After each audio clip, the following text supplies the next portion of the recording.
محترم ناظرین کرام، آج کی گفتگو میں ہم رمضان المبارک کے اعمال کے حوالے سے بات کریں گے۔ اللہ رب العالمین نے قرآن کریم میں فرمایا ہے، یا ایھا الناس اعبدوا ربکم الذی خلقکم والذین من قبلکم لعلکم تتقون۔ اے ایمان والو، اعبدوا ربکم، تم اپنے رب کی عبادت کرو، الذی خلقکم، وہ رب جس نے تمہیں پیدا کیا۔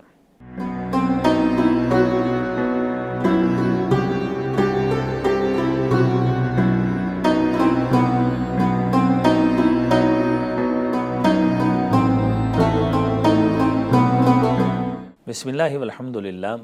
والصلاة والسلام علی رسول اللہ۔ محترم ناظرین کرام، پروگرام ستارہ حرم کے ساتھ میں ہوں آپ کا میزبان ڈاکٹر مسعود قاسم۔ محترم ناظرین کرام، آج کی گفتگو میں ہم رمضان المبارک کے اعمال کے حوالے سے بات کریں گے۔ اللہ رب العالمین نے قرآن کریم میں فرمایا ہے، یا ایھا الناس اعبدوا ربکم الذی خلقکم والذین من قبلکم لعلکم تتقون۔ اے ایمان والو، اعبدوا ربکم، تم اپنے رب کی عبادت کرو، الذی خلقکم، وہ رب جس نے تمہیں پیدا کیا، والذین من قبلکم، ان کو بھی پیدا کیا جو تم سے پہلے تھے، لعلکم تتقون، تاکہ تم پرہیزگار بن جاؤ۔ محترم ناظرین، آپ دیکھیے، اللہ رب العالمین اس آیت کریمہ میں تخلیق انسانی کا مقصد بتا رہے ہیں، اور وہ مقصد کیا ہے جو حکماً یہاں پہ کہا جا رہا ہے کہ اپنے رب کی عبادت کرو جس نے تمہیں پیدا کیا۔ عبادت کرو، حکم دیا جا رہا ہے، اور اس کا صحیح جو تخلیق انسانی کا مقصد ہے وہ سورہ ذاریات میں بڑی وضاحت کے ساتھ موجود ہے کہ ما خلقت الجن والانس الا لیعبدون، کہ میں نے جنوں اور انسانوں کی تخلیق صرف ایک مقصد کے لیے کی ہے، وہ مقصد ہے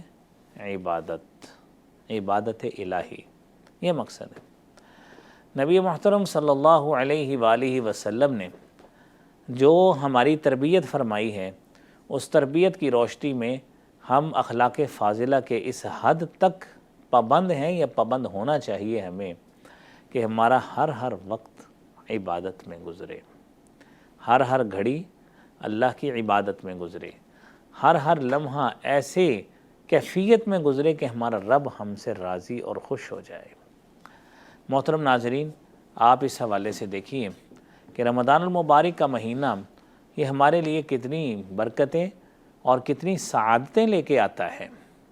آپ دیکھیے کہ رمضان المبارک میں جو ہم کام کرتے ہیں اس کی کتنی بڑی فضیلت ہے۔ مثلا نماز ہے، روزہ ہے، قرآن ہے، ذکر و اذکار ہے، اور اس کے علاوہ درود شریف ہے، استغفار ہے۔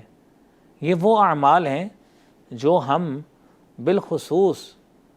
رمضان المبارک میں اور بالعموم تو عام دنوں میں ان کو کرنا ہی ہے، بالخصوص رمضان المبارک میں انہیں ہم اہتمام سے کرتے ہیں۔ مثلا رمضان المبارک کے مہینے میں محترم ناظرین، آپ دیکھیے کہ ہم میں سے ہر شخص، اس کی یہ خواہش اور کوشش ہے کہ کسی نہ کسی طرح وہ نماز کا پابند بن جائے، اور اس کی نماز کے حوالے سے اتنی پابندی ہو کہ ایک نماز بھی اس کی رہ نہ جائے۔ نبی محترم صلی اللہ علیہ وآلہ وسلم کی حدیث مبارکہ بھی ہے، آپ نے فرمایا ہے، من صلی 40 یوما فی الجماعہ بالتکبیرۃ الاولی کتبت لہ براءتان، جو شخص 40 دن اپنی نماز کو تکبیر اولیٰ کے اہتمام کے ساتھ پڑھتا ہے، اللہ کی طرف سے 2 براتیں اس کے لیے لکھ دی جاتی ہیں۔ ایک برات ہے جہنم کی آگ سے، اور ایک برات ہے نفاق سے، بندہ منافق نہیں رہتا۔ تو یہ رمضان کا عمل کتنی عظمتوں والا ہے، کتنی سعادتوں والا ہے کہ انسان بندہ مومن وہ نفاق سے دور ہو جاتا ہے، نماز کا پابند بن جاتا ہے۔ یہ اعمال رمضان ہے، پابندی اس کی ہمیں اپنے طور پہ کرنی چاہیے۔ رمضان المبارک میں محترم ناظرین، آپ دیکھیں عمل کتنا بڑا ہے رمضان میں روزہ رکھنا، اور رمضان کا روزہ کتنی سعادت والا ہے۔ آپ صلی اللہ علیہ وسلم نے فرمایا من صام رمضان ایمانا واحتسابا غفر له ما تقدم من ذنبه،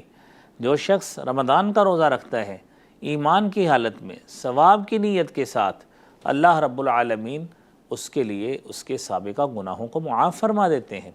یہ اعمال رمضان میں بڑا عمل ہے روزہ رکھنا، اور جو شخص روزہ ترک کرتا ہے بغیر کسی شرعی عذر کے،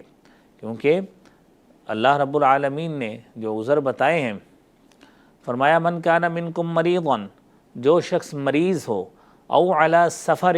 یا سفر پہ ہو، فعدۃ من ایام اخر، وہ دوسرے دنوں سے اس کی گنتی شمار کر لے۔ اسی طرح پریگننٹ خاتون ہے، اگر اس کی صحت اجازت نہیں دیتی وہ ایکسیپشن لے سکتی ہے، اور اسی طرح مرضعہ ہے، یعنی وہ خاتون جو فیڈنگ کرتی ہے اپنے بچے کی، اس کو ڈاکٹر نے روکا ہے، اس کی صحت پہ اثر ہو سکتا ہے، اس کے لیے ایکسیپشن ہے، اور مسافر ہیں، یعنی یہ وہ لوگ ہیں جو اس سے ایکسیپشن لے سکتے ہیں۔ لیکن عدۃ من ایام اخر جو کہا گیا ہے اس کی گنتی کو پورا کرنا، اس کو ملحوظ رکھنا ہے۔ پھر اس کے بعد آپ دیکھیے نبی اکرم صلی اللہ علیہ وسلم نے جہاں پہ یہ روزے کی فضیلت گناہوں کی بخشش کے حوالے سے بتائی، رمضان المبارک کا تیسرا بڑا عمل قیام رمضان ہے، جس کو ہم عرف عام میں تراویح کہتے ہیں۔ اور رات کو جو شخص قیام کرتا ہے، اللہ کے سامنے کھڑا ہوتا ہے، تو قرآن کریم کہتا ہے الذین یقولون ربنا اننا آمنا فاغفر لنا ذنوبنا وقنا عذاب النار، کہ وہ لوگ خوش نصیب لوگ ہیں جو کہتے ہیں ربنا آمنا، اے ہمارے رب، اننا آمنا، ہم ایمان لائے، فاغفر لنا ذنوبنا، اللہ ہمارے گناہوں کو معاف فرما دے، وقنا عذاب النار، اللہ ہمیں جہنم کے عذاب سے بچا لے۔ اور یہ وہ لوگ ہیں الصابرین والصادقین والقانتین والمنفقین والمستغفرین بالاسحار، یہ وہ لوگ خوش نصیب ہیں جن کو سورہ آل عمران میں بتایا گیا، یہ صبر کرنے والے ہیں، سچ بولنے والے ہیں، اور فرما بردار لوگ ہیں، اللہ کے راستے میں خرچ کرنے والے ہیں، اور سحری کے وقت اٹھ کر اپنے رب سے استغفار کرنے والے لوگ ہیں۔ تو یہ صفت، یہ مومنوں کی صفت ہے، یہ رمضان کے اعمال کو کرتے ہیں اور رمضان کے اعمال پہ مداومت اختیار کرتے ہیں، یہ ہیں وہ مومن لوگ جن کی فضیلت بیان کی گئی۔ اور پھر اس کے ساتھ ساتھ رسالت مآب صلی اللہ علیہ وآلہ وسلم کی بتائی ہوئی تعلیمات کی روشنی میں اس رمضان میں ہمیں قرآن کریم کی جو تلاوت ہے اس کا بھی اہتمام کرنا ہے۔ اور آپ صلی اللہ علیہ وسلم کی حدیث طیبہ کے مطابق کہ من قرأ حرفا بکتاب اللہ، جس شخص نے کتاب اللہ کا کوئی حرف پڑھا تو کیا ہوگا، اس کے لیے کتبت لہ 10 حسنات، اس کے لیے 10 نیکیاں لکھ دی جائیں گی۔ اور آپ نے خود فرمایا لا اقول الف لام میم حرف، میں یہ نہیں کہتا کہ الف لام میم ایک حرف ہے، بلکہ کیا ہے الف حرف، لام حرف و میم حرف، لام الف الگ ہے، لام الگ ہے، میم الگ ہے، 10 نیکیاں۔ اور اس سے بھی بڑھ کر رمضان کا مہینہ ہے، اور رمضان المبارک کے حوالے سے جو فضیلت کی حدیث ہیں، ہمیں 10 کی بجائے 70 کی بجائے 700، اور اللہ چاہے اس سے بھی زیادہ نیکیاں عطا فرما دے۔ یہ رمضان کا عمل ہے، اس وجہ سے اللہ رب العالمین کی طرف سے سعادتیں نصیب ہوتی ہیں۔ اور پھر اس رمضان المبارک میں ہمیں یہ کوشش بھی کرنی چاہیے، ہم میں سے اگر کسی کو قرآن کریم کی تلاوت کے حوالے سے مسائل ہیں، اس کو چاہیے ایکسپرٹس کے پاس، قراء حضرات کے پاس، حفاظ کرام کے پاس جا کر ان قرآن کریم کے الفاظ کی مشق کریں، تاکہ یہ جو رمضان کا سعادتوں والا مہینہ ہے، برکتوں والا مہینہ ہے، اس میں ہم زیادہ سے زیادہ قرآن کی تلاوت کر کے اللہ رب العالمین کو خوش کر سکیں۔ اور آپ نے فرمایا الماہر بالقرآن مع السفرۃ الکرام بررا، کہ وہ شخص جو قرآن کا ماہر قاری ہے،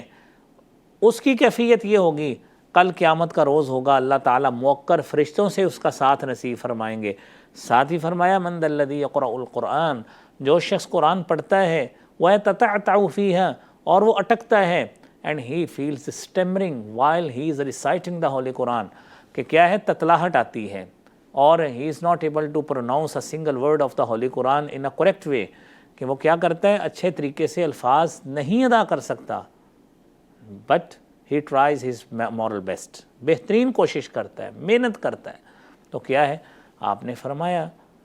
قرآن کے لیے محنت کرتا ہے، وَهُوَ عَلَيْهِ شَاقٌ، اور یہ قرآن اس کے اوپر شاق گزرتا ہے، مشقت کا باعث ہے، فَلَهُ أَجْران، اس کی محنت کے سبب اللہ اس کو ڈوئل اجر عطا فرمائیں گے، دوہرا اجر عطا فرمائیں گے۔ یہ سعادت بھی اللہ رب العالمین سے لینی ہے تو رمضان کا مہینہ اس حوالے سے بڑی اہمیت کا حامل ہے۔ محترم ناظرین، آپ دیکھیے یہ رمضان کا مہینہ یہ استغفار کا مہینہ ہے، اللہ رب العالمین سے اپنے گناہوں کی معافی مانگنی چاہیے۔ نبی کریم صلی اللہ علیہ وسلم سے جو 3 مختلف باتیں ثابت ہیں کم از کم آپ وہ سماعت فرمائیں۔ آپ نے فرمایا استغفر اللہ الذی لا الہ الا هو الحی القیوم واتوب الیک، ایک دعا یہ ہے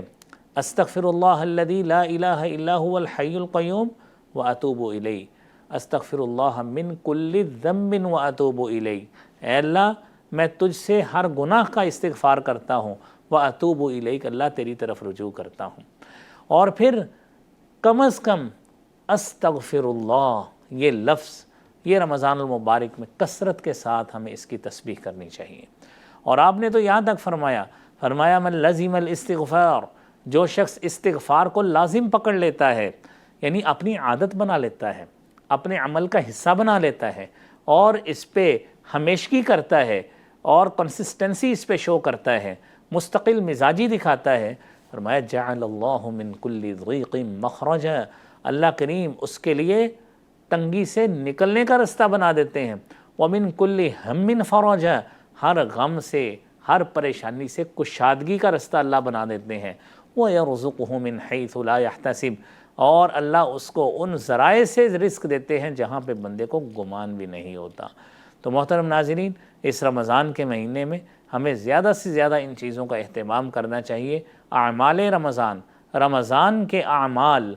اہتمام کے ساتھ ہمیں اللہ کے حضور پیش کرنے چاہیے تاکہ اللہ کریم اس رمضان کے مہینے میں اپنی رحمت کی آغوش میں ہمیں لے کر ہمارے گناہوں سے معاف کر دے، ہمارے گناہوں سے درگزر کر دے۔ اللہ کریم ہمیں اس کی توفیق عطا فرمائے۔ پروگرام ستارہ حرم کے ساتھ اپنے میزبان ڈاکٹر مسعود قاسم کو اجازت دیجیے۔ اللہ حافظ و ناصر۔